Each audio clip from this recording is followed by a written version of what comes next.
এদিকে রাষ্ট্রপতির গোপন চক্রান্তে আবারও ক্ষমতা পেতে চলেছে আওয়ামী লীগ। জুমার পরে ফাঁস হলো তার ভয়াবহ কাণ্ড। এদিকে সন্ধ্যার পরেই মাঠে নেমে পড়েছে আওয়ামী লীগ।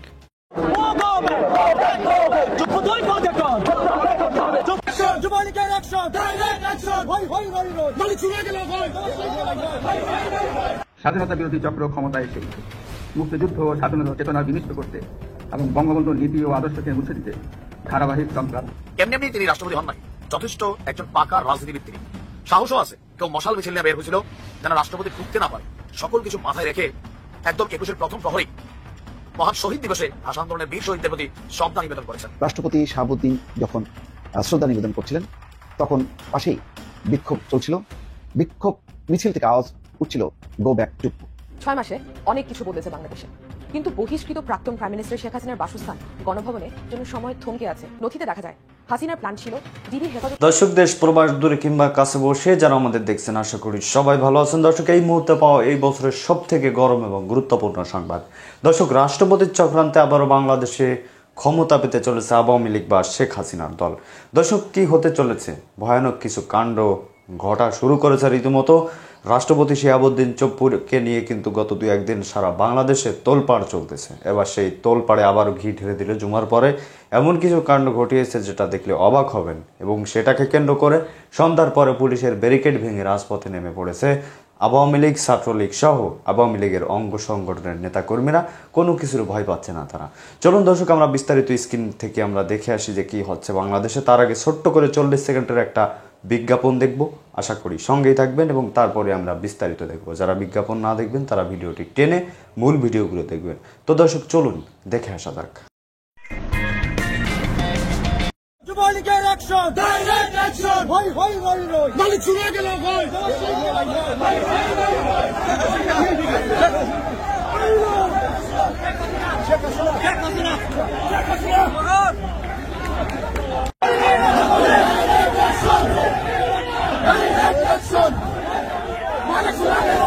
চক্র ক্ষমতায় এসে মুক্তিযুদ্ধ ও স্বাধীনতা চেতনা বিনষ্ট করতে এবং বঙ্গবন্ধুর নীতি ও আদর্শকে মুছে দিতে ধারাবাহিক সংগ্রাম।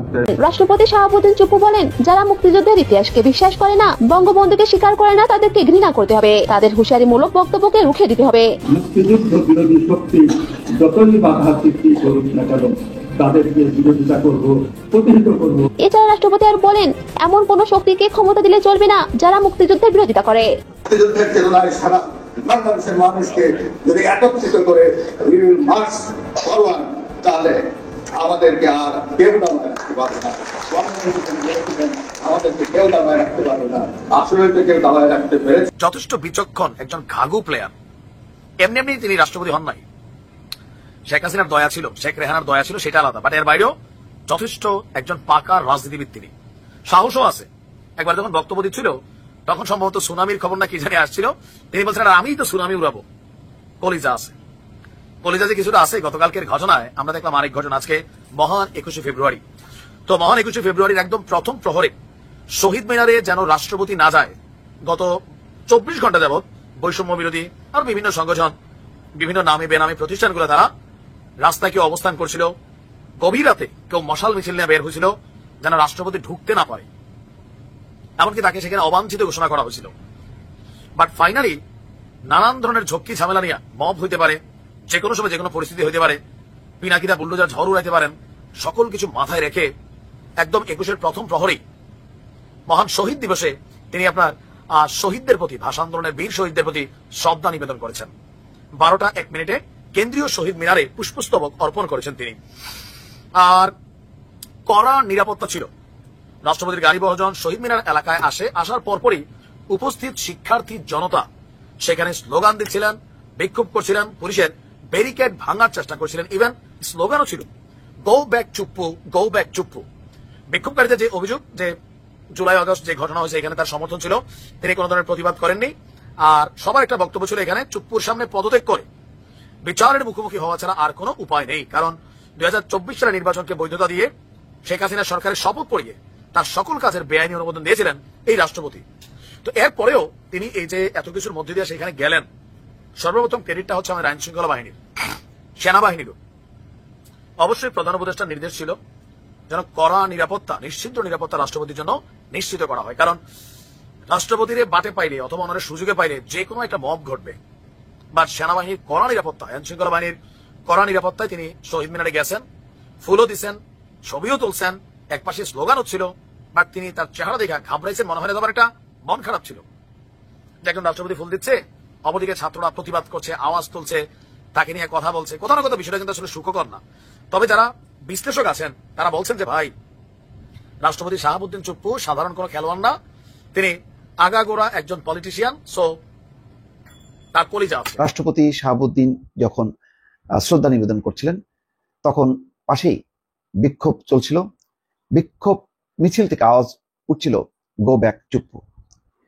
দ্বিতীয় পর্বে রাষ্ট্রপতি শাহাবুদ্দিন যখন শ্রদ্ধা নিবেদন করেন, তার বেশ ব্যবধানে সেখানে উপস্থিত হন অন্তর্বর্তী সরকারের প্রধান উপদেষ্টা ডক্টর মোহাম্মদ ইউনূস। রাষ্ট্রপতি শাহাবুদ্দিন যান 12টা 2 মিনিটে, 1 মিনিটের মধ্যে 12টা 3 মিনিটেই তিনি চলে আসেন শহীদ মিনার মূল বেদি থেকে এবং তিনি চলে যান বঙ্গভবনের উদ্দেশ্যে।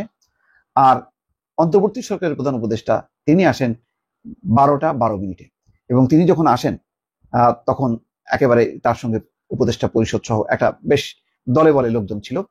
কিন্তু শাহাবুদ্দিন যখন শ্রদ্ধা নিবেদন করেন তখন একেবারেই তিনি ছিলেন একা, নিঃসঙ্গ। তার সাথে ছিলেন সম্ভবত তার সামরিক সচিব এবং বিশ্ববিদ্যালয়ের উপাচার্য, নিয়ম মাফিক প্রোটোকল দেওয়ার জন্য যতটুকু ন্যূনতম যাদের থাকার কথা তারাই ছিলেন। এর আগে আমরা দেখতাম কি মোটামুটি কাছাকাছি সময় অপেক্ষা করতেন শ্রদ্ধা নিবেদনের জন্য, 12টার একটু আগে পৌঁছাতেন শাহাবুদ্দিন বা রাষ্ট্রপতি বা প্রধানমন্ত্রী। তো যেটি দেখা যেত যে রাষ্ট্রপতি এবং প্রধানমন্ত্রী যখন কি 12টা 1 মিনিট বাজত তখন প্রথমেই রাষ্ট্রপতি শ্রদ্ধা নিবেদন করতেন এবং তারপর প্রধানমন্ত্রী শ্রদ্ধা নিবেদন করতেন এবং তারা ওই মূল বেদিতে যাওয়ার আগে তারা পাশাপাশি অবস্থান করতেন, একজন আরেকজনকে দেখতেন বা কুশল বিনিময় করতেন। মোটামুটি কখনোই মনে হতো না যে রাষ্ট্রপতি এবং প্রধানমন্ত্রী আলাদা আলাদা তাদের অবস্থান আছে। তারা বোঝাই যেত যে তারা এসছেন রাষ্ট্রীয় পর্যায়ে শহীদ বেদিতে শ্রদ্ধা নিবেদনের জন্য। কিন্তু এবার কিন্তু সেটি একেবারেই না। রাষ্ট্রপতি শাহাবুদ্দিনের সঙ্গে অন্তর্বর্তী সরকারের প্রধান উপদেষ্টার মুখ দেখা দেখি এই শহীদ মিনারেও হয়নি। এমনি প্রথাগতভাবে যে সরকার প্রধানরা যখন বিদেশ সফর করেন তখন ফিরে এসে তারা বঙ্গভবনে যান, দেখা করেন, কিন্তু এবারটা হয়নি। না হওয়ার কারণ হচ্ছে শাহাবুদ্দিনের অপসারণের ব্যাপারে ছাত্রদের একটা বড় অংশ, রাজনীতিরও একটি অংশ অনেকদিন থেকে তারা চাপ দিচ্ছে যে তাকে পদত্যাগ করতে হবে। সেই বিষয়টি মীমাংসা না হলেও একটা অচল অবস্থা আছে, অর্থাৎ অন্তর্বর্তী সরকারের প্রধান উপদেষ্টা তার অবস্থানে থাকেন আর শাহাবুদ্দিন বলা যায় একাকী নিঃসঙ্গ অবস্থায় বঙ্গভবনে সময় পার করছেন। এরকমই একটি রাজনৈতিক কঠিন অবস্থা অতিক্রম করছে বাংলাদেশের রাজনীতি। খবরে বলা হচ্ছে রাষ্ট্রপতি বিরোধী বিক্ষোভের মধ্যে মহান শহীদ দিবস ও আন্তর্জাতিক মাতৃভাষা দিবস উপলক্ষে রাষ্ট্রপতি মোহাম্মদ শাহাবুদ্দিন ঐতিহাসিক ভাষা আন্দোলনের বীর শহীদদের প্রতি শ্রদ্ধা নিবেদন করেন। শুক্রবার রাত 12টা 1 মিনিটে কেন্দ্রীয় শহীদ মিনারে তিনি পুষ্পস্তবক অর্পণ করেন। ঘড়ির কাঁটা রাত 12টা 1 মিনিট আগে রাষ্ট্রপতি মোহাম্মদ শাহাবুদ্দিন শহীদ মিনারের প্রাঙ্গণে পৌঁছান। তাকে অভ্যর্থনা জানান ঢাকা বিশ্ববিদ্যালয়ের উপাচার্য অধ্যাপক ডক্টর নিয়াজ আহমেদ।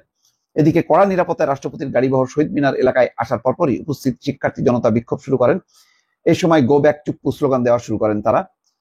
বিক্ষোভকারীদের অভিযোগ, জুলাই গণহত্যাকারী সাবেক প্রধানমন্ত্রী শেখ হাসিনার দোসর রাষ্ট্রপতি শাহাবুদ্দিন চুপ্পু। স্বৈরাচার হাসিনার সকল অবৈধ এবং বেআইনি কাজকে অনুমোদন করে জুলাই গণহত্যার সুযোগ তৈরি করেছেন তিনি।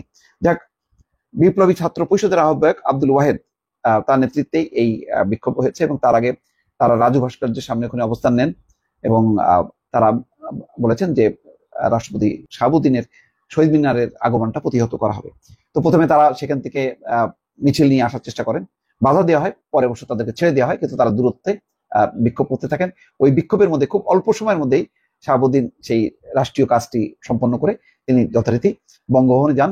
তার আসা এবং যাওয়া এই পথে অন্য কোনো উপদেষ্টা অনেক কিছু বদলেছে বাংলাদেশে, কিন্তু বহিষ্কৃত প্রাক্তন প্রাইম মিনিস্টার শেখ হাসিনার বাসস্থান গণভবনের জন্য সময় থমকে আছে সেই ঐতিহাসিক 5ই আগস্টে, যেদিন জনতা ক্ষমতা নিয়ে নেয় জনগণের এই ভবনে। ঘুটঘুটে কালো করিডর, জানলা দিয়ে আসা সকালের রোদে আলোকিত ঘর, এলোপাতাড়ি পড়ে থাকা আসবাবপত্র, মেঝেতে কার্পেটের মতন ছেয়ে থাকা ভাঙা কাজ। আর শত শত মোচড়ানো গোপন নথি। কি পেলাম আমরা পলাতক স্বৈরা শাসকের বাসস্থানে। আমি জাইমা ইসলাম, গণভবনের গল্প নিয়ে আছি আজকের স্টার নিউজ প্লাস। প্রতিটি ঘরে এখনো অনেক অনেক দলিল। যেমন জুলাই অগস্ট মুভমেন্টের সময় তৈরি এই নথিতে দেখা যায় আন্দোলন দমাতে কি কি পদক্ষেপ হাসিনা বিবেচনায় নিয়েছিলেন। নথিতে দেখা যায় হাসিনার প্ল্যান ছিল ডিবি হেফাজতে থাকা বৈষম্য বিরোধী আন্দোলনের 6 শিক্ষার্থীদের বিরুদ্ধে দ্রুত বিচার ট্রাইব্যুনালে ব্যবস্থা নেওয়া। আমরা জানি জুলাই মাসের শেষে ছাত্র উপদেষ্টা নাহিদ ইসলাম আর আসিফ মাহমুদ সহ 6 জনকে জোরপূর্বক ডিবি কার্যালয়ে আটক রাখা হয়েছিল।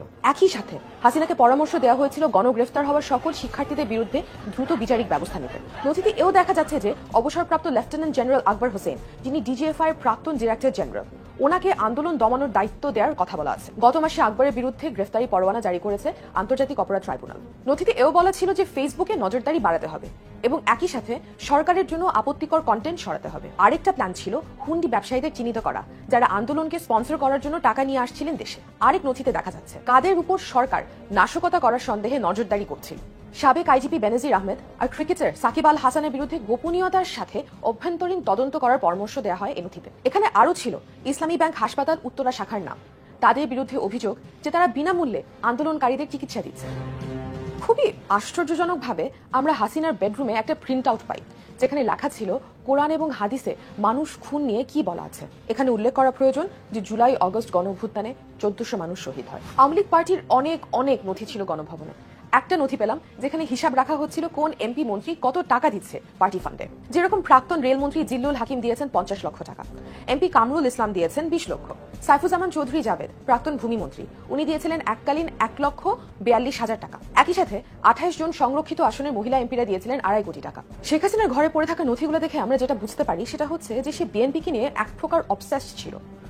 অসংখ্য নথি পাওয়া গেছে যেখানে দেখা গেছে যে বিএনপির উপরে কি পরিমাণ নজরদারি করতো শেখ হাসিনা। বিএনপির আমলে সংখ্যালঘুর উপর নির্যাতন নিয়ে অনেক কাগজ ছিল তার রুমে। আরও ছিল 2013-2014-তে ঘটে যাওয়া পেট্রোল বোমা সহিংসতায় ভিকটিমদের তথ্য। 2013 সালের বিএনপি ডাকা ব্লকেট কিভাবে প্রতিহত করতে হবে সেরকম একটা গোয়েন্দা প্রতিবেদনও ছিল।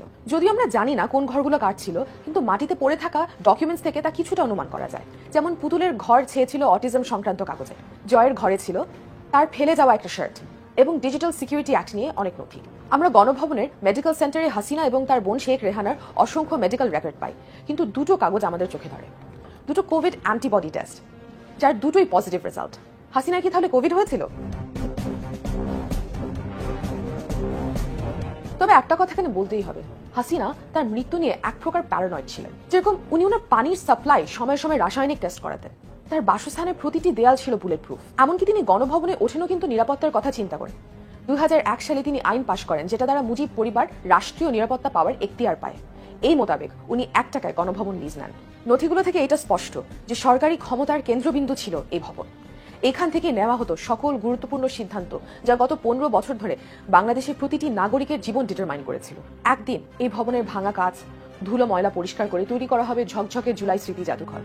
কিন্তু আপাতত দর্শক দেখলেন খুব গুরুত্বপূর্ণ প্রতিবেদন। এতক্ষণ আমাদের সাথে থাকার জন্য সবাইকে ধন্যবাদ জানাচ্ছি। পাশাপাশি ধন্যবাদ জানাই আজকের আমাদের স্পন্সরকে, পাশাপাশি ধন্যবাদ জানাই আমাদের আলোচকবৃন্দদের যারা আমাদের দর্শকদের অথবা আপনাদের এতক্ষণ গুরুত্বপূর্ণ তথ্য তুলে ধরছিল। দর্শক এখন আপনার কি মতামত? রাষ্ট্রপতি শিহাবুদ্দিন চুপ্পু আসলেই কি শেখ হাসিনাকে বাংলাদেশে ফেরানোর জন্য বা আওয়ামী লীগকে ক্ষমতায় ফিরিয়ে আনার জন্য চেষ্টা চালাচ্ছে কিনা আপনার কি মনে হয় একটু জানাবেন। তো দর্শক পরবর্তী আপডেটে হয়তো বা যে কোনো ভিডিওতে আপনাদের সাথে দেখা হবে। তো পরবর্তী আপডেটগুলো জানতে চ্যানেলটি সাবস্ক্রাইব করে রাখুন এবং পাশে রাখা বেল আইকনটি বাজিয়ে দিবেন। তো দর্শক ভালো থাকুন, সুস্থ থাকুন, ধন্যবাদ সবাইকে।